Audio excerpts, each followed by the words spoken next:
When the blue of the night meets the gold of the day, someone waits for me. Welcome back. I was going to give you guys an update. I was going to do the speaker, but I wanted to take a look at the cabinet real quick. As you can see, the cabinet is in fairly poor shape. This is the dial glass that I repainted, which I guess from a few feet back it looks just fine, which is nice considering that up close you can see where stuff had bled. It's missing. It's obviously missing a piece of. It's missing the veneer up here. Another item is down here. The veneer is loose and peeling. It's still kind of dirty too. I've been kind of brushing it up, but I vacuumed it, but it's still got dirt all over it. So, as you can see, it's this is you can see the seam between the two pieces that they used here. Not so much. Well, even up here you can see it down the center. Of course, you can't see what I'm pointing at. So I have to deal with this. The other problem is that, well, there's more separations, but let's back up here. The Philco logo is about ready to fall off as well. Up here at the top, it's you can actually see where the label, the decal outline here, and it's flaked off and it's exposed. The well, half of the eye is missing, or a quarter of the eye is missing, and the O is exposed, so it'll be kind of sad to lose that, because that is the original Philco label if you want to see what they look like. Let's see what else. Obviously there's a lot of crazing, as this had sat in a carport. Fortunately it was under a bench, although it has seen its share of weather. Other big issues here are the separations of the plies here on the side. The front piece here is probably the only thing holding this together. I don't know if you can see this moving. It's pretty bad. Veneer is missing off of the back. Here, you can see that this is slightly out of shape. Well, you can see why as well. It's so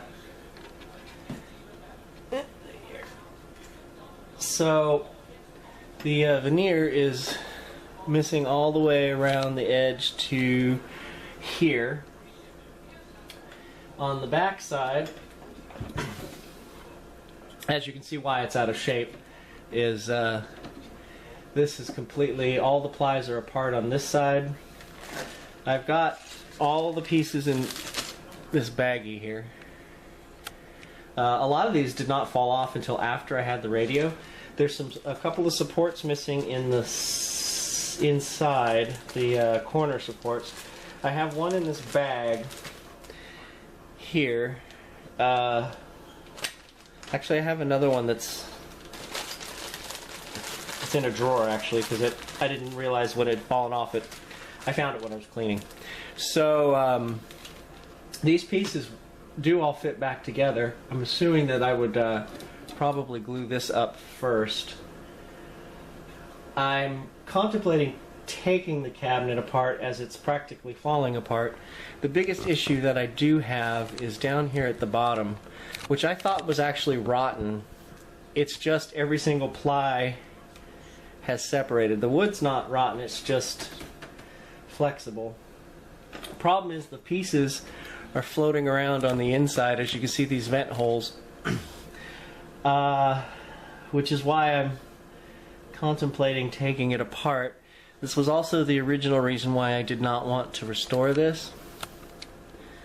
Although there is a part of me that would love to, almost love to maybe fashion like a plexiglass case or something to put this in, but I don't even know if Tap Plastics is around. That's the only place I would have known to get custom made pieces to glue together, and that would probably actually even cost more than having some local carpenter duplicate the cabinet. But be that as it may, the wood's not rotten, as I said, so I believe it's all fixable.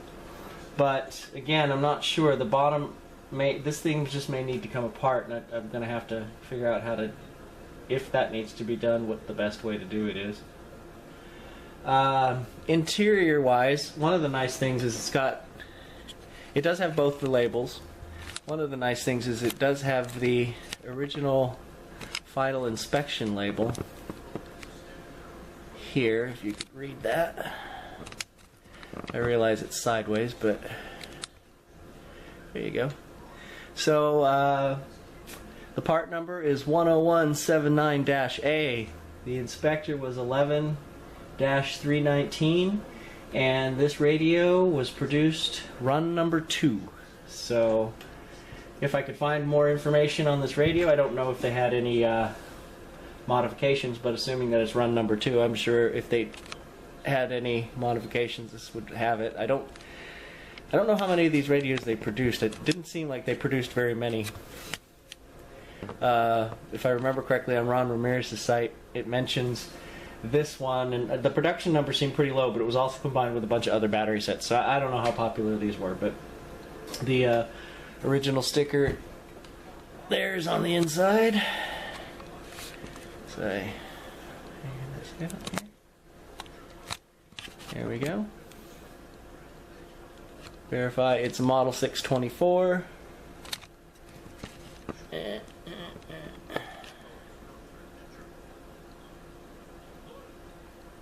we go. Alright. So that is, I haven't really done anything with the case yet because I was waiting to see if it was going to work electrically. And wow, what a mess it's already made, and I just cleaned this off the table here. So on to the speaker. So I'll return momentarily. Alright, well here's the speaker. It's a permanent magnet speaker. And it's actually in pretty good condition. There's a couple spots of rust on it, but all in all it's not too bad considering. One of the things that's kind of bothering me about this is it isn't very magnetic. In fact, I don't know it should be, how magnetized it should be. You know, I know modern speakers have a pretty powerful magnet in them. You know, there's not a whole lot of effort I'm putting into taking this off here. Although I do know the speaker does work. The problem that I have with it, unfortunately, is that the primary winding in the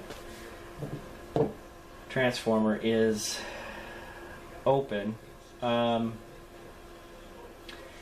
I was talking to a couple of the guys at the radio club, and they were saying that you can sometimes close the windings in here by using a neon transformer, which of course I don't have. But I did get a replacement. The only issue I'm going to have here is this is riveted on, so I'll have to be very careful about getting this transformer off and the other transformer on. The cord is actually in pretty good condition here. The plug is fairly clean, and the wire is fairly pliable, and after a little bit of a cleaning it's not quite as dirty. One of the things I wanted to point out on here as well are these shields, or the screen. This pretty much a little denser than window screen, but I've seen this before.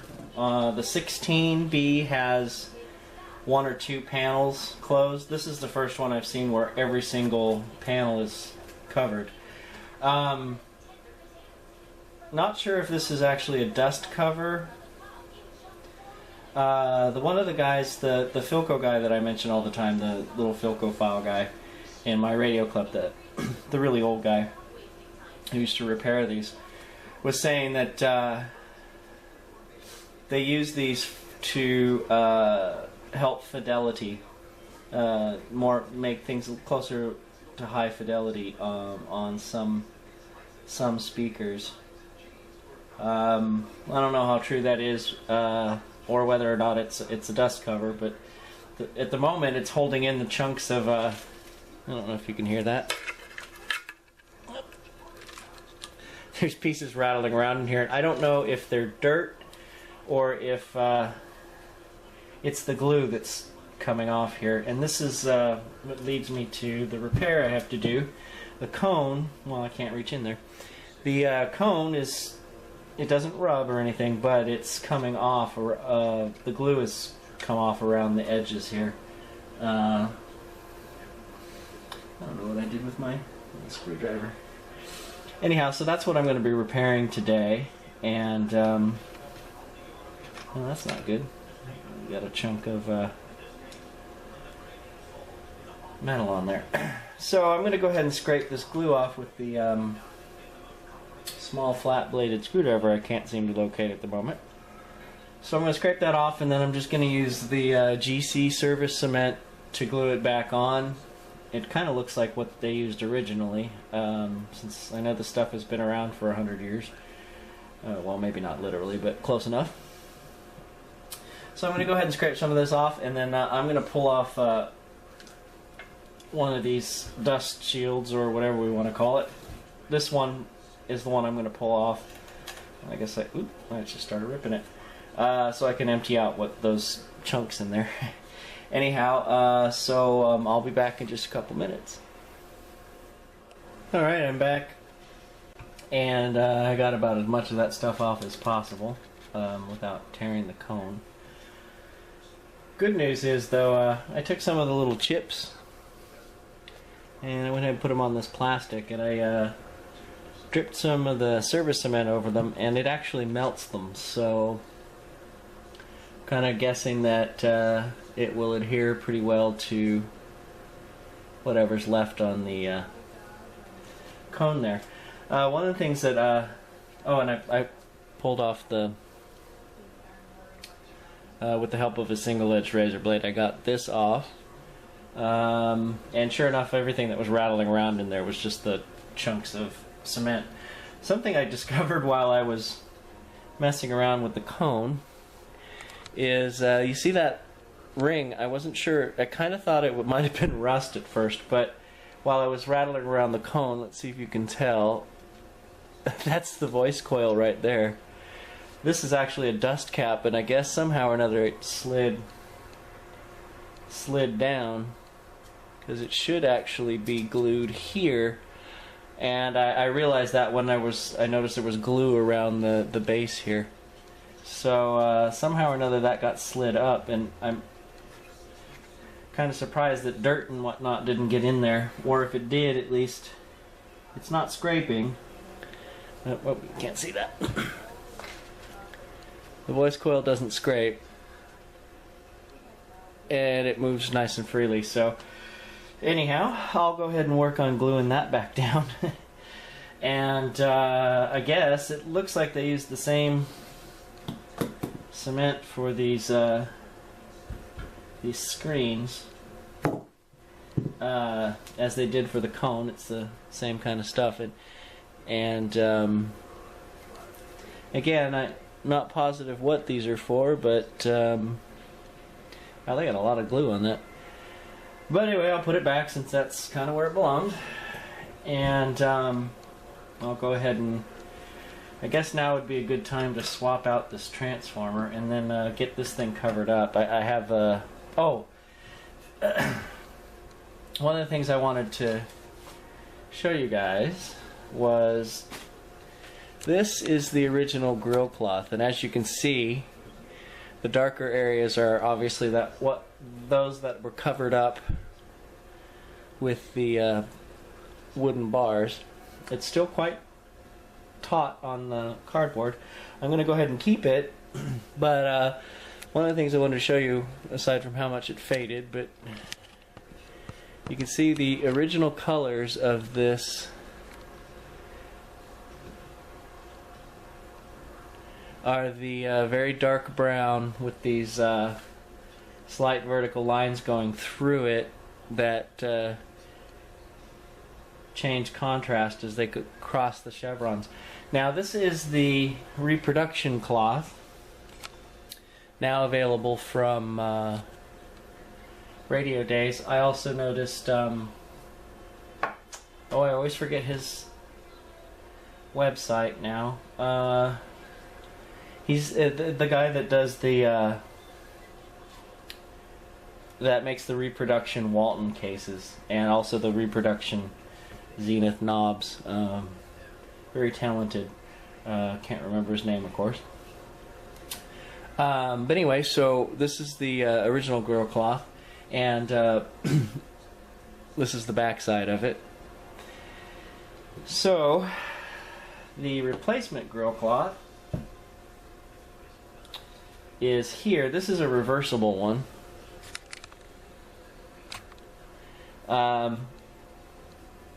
If I can remember this correctly, this here would be called was kind of known, at least in the before grillcloth.com went out of business. This, I think, was known as number 3. This one here would have been known as number 2. Now this one is reversible, so I've got a pretty big swath of this.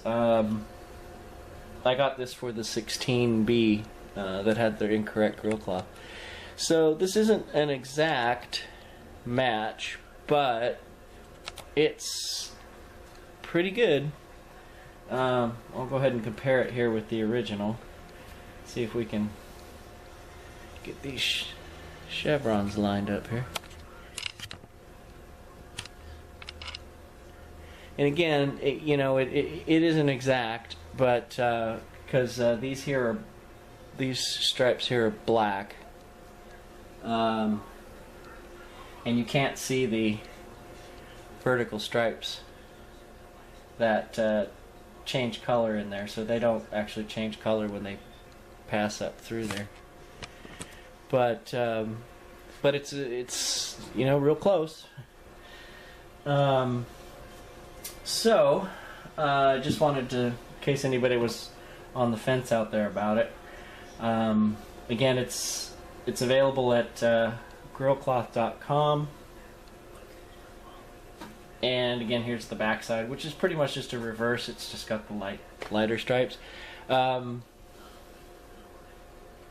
have to double check. I think this side is what I use on the 16B, actually. The only problem that I have with this cloth, and somebody else had been pointing this out, these come in an 18 by 25 swath, and they seem to only come in this size.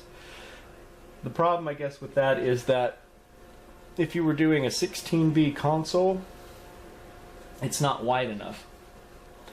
It needs to be 23, well, it should be 25 by 25.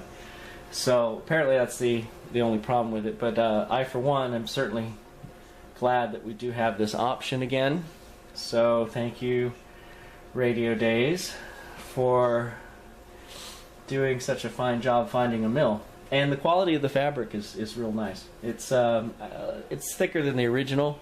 See if you can see plenty of light through the original. But that's okay. I'm sure it's acoustically transparent, and as you can see from here, well, actually you can't see through the light through it. So anyhow, that's what I wanted to show you on that. So I'll go ahead and glue this cone and move on to the transformer. Okay, well, this is going to actually take a lot longer than I had anticipated. I'm not sure why I thought I could get this done in like 2 minutes. But it's taking some time here. I got to do some careful lifting and prying and getting glue onto the metal and the backside of the paper and then getting it to stay down. So I'm going to go ahead and end this for now, and I'll give you guys an update when I do the transformer, I guess. So, thanks for watching, and I hope you all had a great weekend, and I'll see you soon.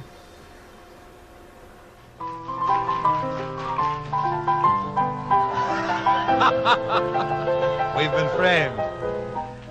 Now from the Paramount picture, Blue Skies, You Keep Coming Back Like a Song. Skitch Henderson, flailing the Baldwin. Steady, man. Can't run away from you, dear. I've tried so hard, but I fear you'll always follow me near and far. Just when I think that I'm set, just when I've learned to forget, I close my eyes, dear, and there you are. You keep coming back like a song, a song that keeps saying, remember the sweet used to be that was once you and me. Keeps coming back like an old melody, the perfume of roses in May.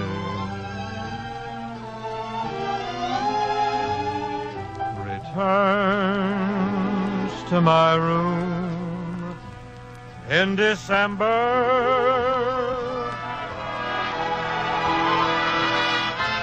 from out of the past where forgotten things belong. You keep coming back like a song.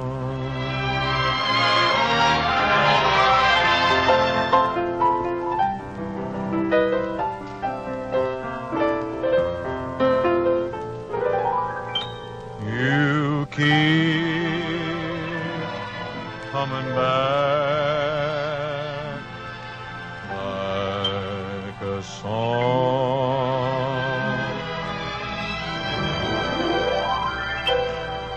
Before shoving off for the Casa Krovny, I'd like to thank Bob and Dottie for dropping in tonight. Oh, I was most happy to, Bing, and it was really a thrill being here. Well, you got paid. No wonder you're thrilled. Please, Bob, let's stay in the land of make-believe. Let's not bring up any dreary business details. Anyhow, folks, next week Peggy Lee returns to our little flock, and also as your special guest, we will have Beatrice Lilly. Oh, I must tune in. Incidentally, I must get home now. Brush my teeth with Pepsodent. Yeah, and I must get home and sleep in my Philco console. See you at Paramount tomorrow morning, Robert. Shooting a picture you are, we know. Yeah, we're finished with Favorite Brunette, you know. But try to be on time, will you, Yes. for Road to Rio? See you at the crack of dawn. Bring a lime cola, will you? Good night, folks.